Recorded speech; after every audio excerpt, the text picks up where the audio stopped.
महाराष्ट्राची जी लोकसभेची निवडणूक चालू आहे यात सर्वांचं लक्ष हे शिरूर लोकसभा मतदारसंघाकडे लागलेलं होतं आणि आता आज आमच्या सगळ्यांच्या जे चेहऱ्यावर आनंद ओसंडून वाहत आहे याचं कारण असं आहे, सकाळपासून जी मतमोजणी चालू आहे यामध्ये प्रत्येक फेरीमध्ये आमचे विद्यमान खासदार अमोलजी कोल्हे साहेब प्रत्येक फेरीमध्ये आघाडीवर आहे आणि या तालुक्यात आतापर्यंत दोन्ही दिग्गज नेते एकत्र येऊन सुद्धा आज आम्हाला शिवसैनिकांना शिल्लक सेना संबोधलं जात होतं आणि आज या शिल्लक सेनेची काय ताकद आहे की तुम्हाला सर्वसामान्य जनतेने तुम्हाला दाखवून दिलेला आहे आणि एक आंबेगाव तालुक्याने एक आदर्श घालून दिलेला आहे की या तालुक्यामध्ये गद्दारीला माफी नाही आणि आज आम्ही प्रचंड बहुमताने म्हणजे 1.5 लाखाच्या मताने आमचे डॉक्टर अमोलजी कोल्हे साहेब निवडून येतील आणि या तालुक्यातील शिवसेनेच्या या अस्मितेचा प्रश्न होता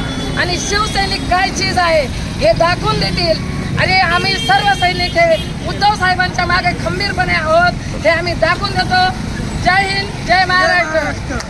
महाराज की जय। महाविकास आघाडीचा विजय असो।